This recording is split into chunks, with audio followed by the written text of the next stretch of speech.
Bismillahirrahmanirrahim. Assalamualaikum warahmatullahi wabarakatuh. Hamdan sholatan ma ba'du. Berjumpa lagi dengan Ibu di mata pelajaran seni budaya.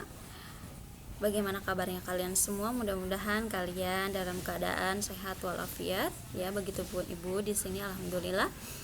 Baik, kita masuk ke bab pertama yaitu seni rupa dengan materinya yaitu menggambar model ya. Oke, nanti kita akan mempelajari pengertian daripada menggambar model itu sendiri, kemudian Ibu akan terangkan unsur-unsurnya, kemudian prinsip menggambar model itu apa saja ya. Tujuan belajar kita kali ini yaitu mudah-mudahan kalian dapat memahami pengertian menggambar model ya.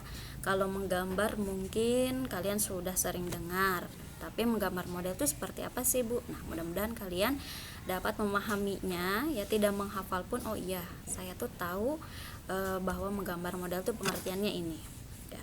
Kemudian yang kedua, mudah-mudahan kalian semua dapat memahami unsur menggambar menggunakan model, jadi unsur-unsurnya itu apa saja.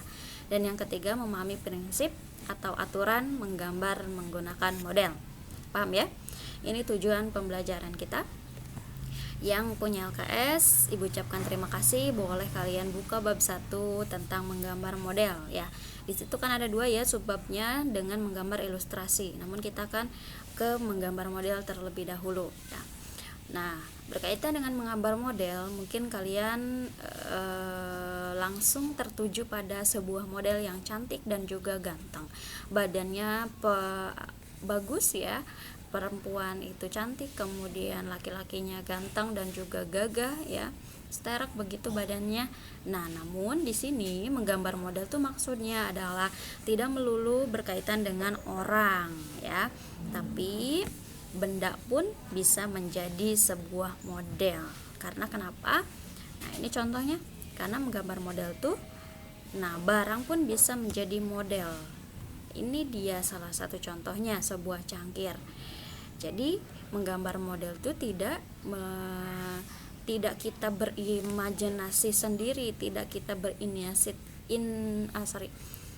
berimajinasi sendiri kemudian kita tuangkan ke media gambar kita, tidak. Tapi harus ada apa yang kita lihat ya, harus ada wujudnya ya. Jadi di sini misalkan di rumah kalian adanya panci, boleh kalian pancinya letakkan di depan, kemudian kita gambar semirip mungkin dengan panci tersebut. Nah, jadi panci itu adalah modelnya ya. Jadi tidak berimajinasi sendiri kita menggambar panci, oh iya panci itu ada kupingnya, kemudian bulat dan juga ada wadahnya, enggak.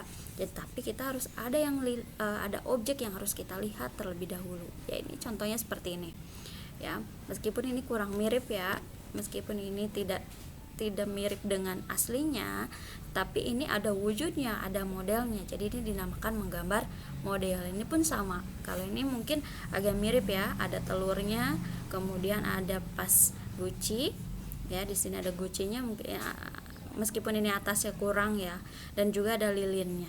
Tapi ini ada ya, ini ada aslinya, ada wujud modelnya begitu. Jadi kita gambar dituangkan ke dalam buku gambar. Paham ya? Jadi menggambar model itu adalah menggambar yang harus menentukan objek. Oke, pengertiannya. Oke, secara singkat, jadi menggambar model itu adalah suatu kegiatan yang diawali dengan menentukan objek terlebih dahulu. Betul. Ya, jadi kita sebelum menyiapkan peralatan ya, tentunya peralatan harus kita gunakan ya, seperti buku gambar, kemudian pensil, penghapus, peraut dan lain-lainnya. Itu kita harus menentukan objek terlebih dahulu. Misalkan di rumah adanya kulkas ya kita gambarlah kulkas ya, namun di situ harus tepat berada di depan mata kita. Kulkas tersebut ya harus terlihat jelas oleh kita, tidak bisa kita cuma melihat aja terus udah kita bayangkan, enggak ya. Kita harus ada objeknya di depan mata kita ya. Di sini objek model yang akan digambar. Paham ya? Sedangkan menggambar model itu dapat diartikan juga sebagai menggambar objek atau model. Jadi ada modelnya yang diwujudkan di atas bidang gambar. Betul, bidang gambar itu berupa buku gambar melalui kemahiran tangan dengan media. Nah, ini adalah unsurnya. Unsur pendukung menggambar ya. Ada titik, garis, bidang, bentuk, warna, tekstur, dan juga gelap terang.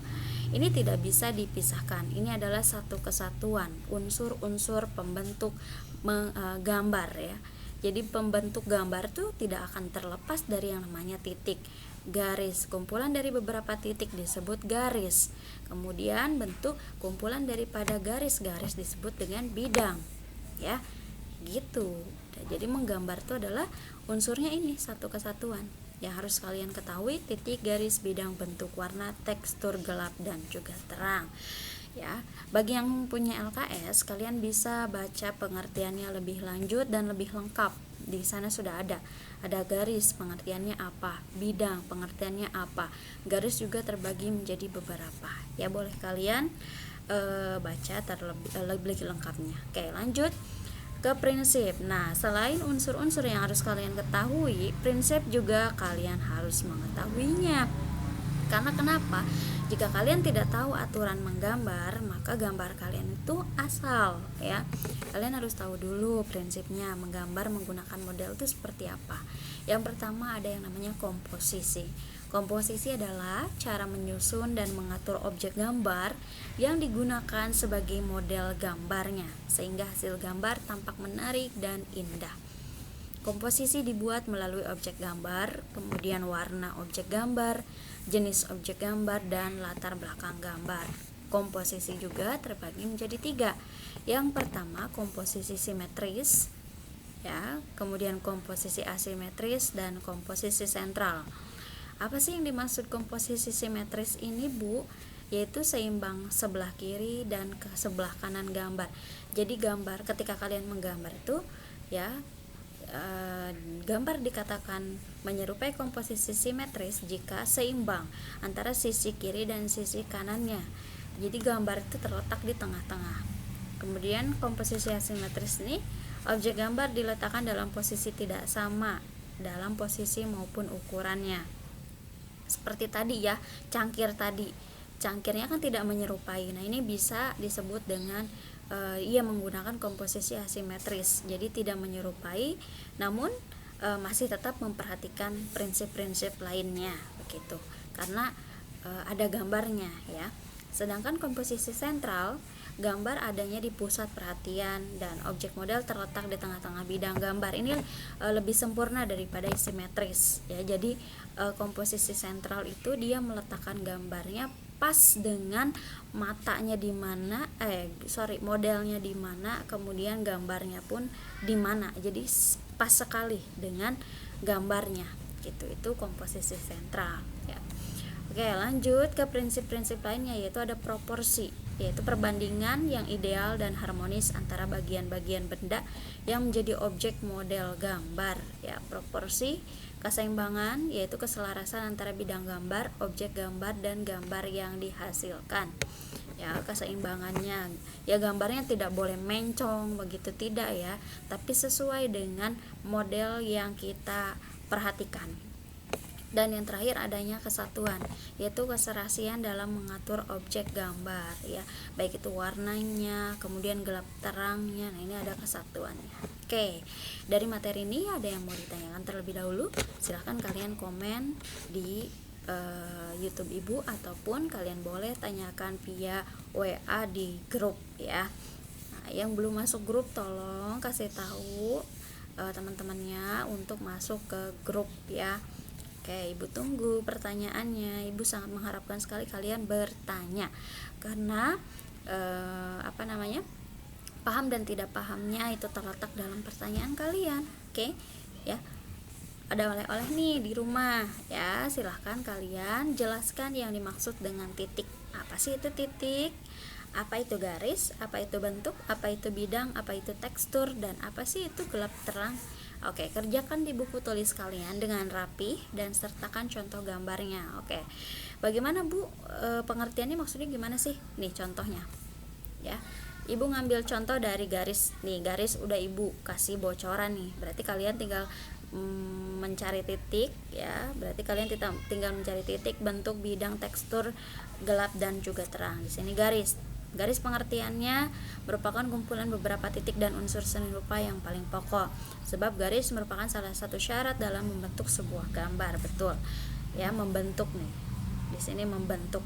Secara umum garis dibedakan menjadi dua, yaitu garis lurus dan garis melengkung. Iya, tidak ada garis yang lain. Meskipun ini bentuknya zigzag ya, tapi ia tetap terbuatnya dari garis lurus. Ini misalkan garis gelombang, ia terbuatnya dari garis lengkung. Ini pun sama, garis bersilang. Ini pun terbuatnya dari garis lurus. Ini pun sama, garis spiral. Ini terbuatnya dari garis lengkung. Jadi secara umum itu sebetulnya garis hanya terbagi menjadi dua, yaitu garis lurus dan juga garis lengkung. Nah, walaupun garis itu sederhana, tetapi ia dapat menyampaikan suatu perasaan seperti tebal tipisnya, posisi dan arahnya ya. Posisinya begini, bentuknya begini. Nah, ini adalah garis. Oke, kalian silahkan cari titik, bentuk itu apa, bidang, tekstur, gelap, terang. Lebih bagus digambarkan. Oke ya. Oke, silakan Ibu tunggu sekali. Nanti oleh-olehnya boleh kalian fotokan setelah selesai melalui Instagramnya nyusul ya. Ibu mau buat dulu khusus untuk pembelajaran seni budaya. Oke, wabillahi taufik wal hidayah. Assalamualaikum warahmatullahi wabarakatuh.